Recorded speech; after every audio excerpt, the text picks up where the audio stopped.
It's been around 1 year since CS2's release, and it's about time we have a discussion about the game. Player count is starting to drop off significantly, and that's only a result of the massive issues we've had since the beginning of the game that haven't been fixed. Today, I'm going to discuss the good in CS2, the bad, and everything in between. So let's get started. If you want to sell your CS skins for fair value instantly, check out skin.place. They're a site I use myself, and it's literally instant money, the easiest way to sell CS skins. Not only that, they're currently having their 1-year anniversary with free skins and a crazy PC giveaway. Just log in daily with that link at the top of the description and select your daily claim.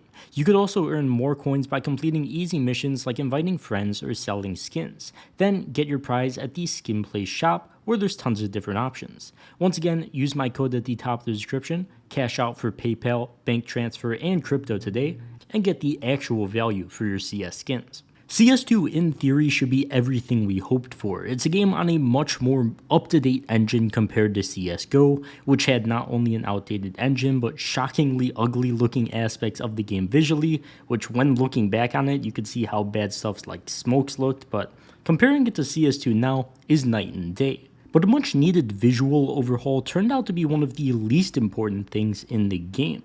At the beginning of CS2, there were some horrific bugs that made the game completely unplayable. Glitching onto the map, console commands that you could type in and get vac banned instantly, which is still in the game actually, and countless other bugs that were seemingly getting discovered weekly. But the devs were constantly struggling to find solutions for them. More on this later. So let's start with issue number 1, the shooting mechanics. Since CS2 is on a completely different engine than CSGO, things are nowhere near the same when it comes to this. Valve introducing subtick was the beginning of almost every issue we have in the game right now. Back in CSGO, everybody can remember just how responsive the game felt. A deagle headshot felt crisp, spray transfers felt clean and instant, but it's all different now. What exactly changed? Well, for starters, just general delay in the game. Floppy, a longtime professional player, compared the actual response time from the server in CS2 versus CSGO. When the players actually shot, not only is the kill delayed, every other aspect of it is. The visual head bob is delayed, the dink animation is delayed, the time it takes to show up in the kill feed is delayed. It's noticeably horrible. It makes the game feel really, sloppy. It feels like you're playing on full screen windowed like you were back in CSGO. A prime example of this is collateral kills and really shows how bad it is.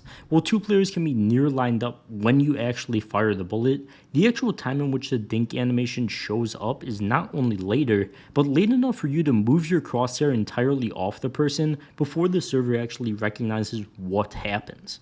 Anti-cheat is another disaster in CS2. Anybody that's reached above 20k in Premier obviously knows that a significant amount of games you play are going to be riddled with very obvious cheaters. Even after the countless anti-cheat adjustments we've received, although it's gotten better, it's not perfect. And it needs to be if Valve want people to play matchmaking over FACEIT. Valve also said they added Overwatch in a somewhat recent update, and that still isn't in the game, which just adds to the lacklusterness of CS2. That's one way I could just describe the game. It just feels lackluster and just messy.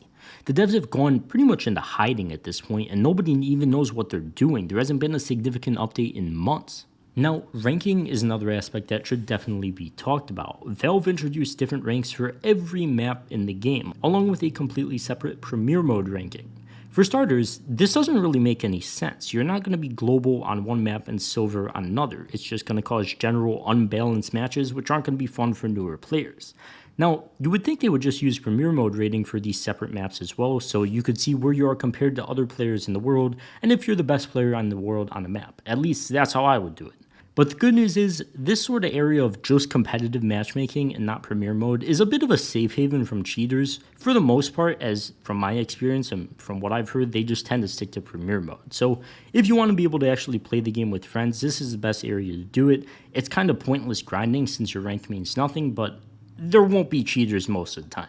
Another thing is, CS2's dev team is pretty much nowhere to be found, and the community is getting pretty frustrated and has to solve issues on their own.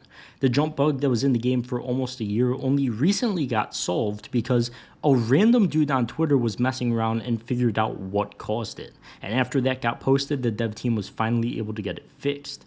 Then, just a few weeks later, the same guy managed to figure out what caused you to make noise in water even if you were shifting, and it once again had to do with the ragdolls of dead players. The community has probably done more than the actual dev team has when it comes to fixing actual issues in the game, and throughout this time, we've been given no new content, not even the same exact content we had in CSGO. We have less stuff than we had in CSGO, so it makes you ask, what has the dev team been doing? If pretty much the community bringing light to bugs and how they're created and what you could do to get out of the map, what you could do to get the jump bug going. All of these issues were in the game for so long. The dev team didn't do anything about it. The community comes and fixes it. So that's fine. They expect the community to actually fix this stuff, I think. But you'd think that would give the dev team more time to, add in new cases, a new operation, some new type of game mode that actually gives you a reason to play the game, fix the anti-cheat. The player count is starting to dip off, and I think that's going to continue unless we get the general subtick issues fixed, or just remove subtick in general, VAC fixed, and some new content that actually makes the game worth playing. This is the longest stretch I haven't played CS in probably around the 10 years I've owned the game, and I honestly have no reason to open the game except to record. So let me know how you guys feel about it in the comments. I can't stand this game right now, and be sure to check out skin.plays with that link at the top of the description. But for now, I'll see you guys in the next one. Peace.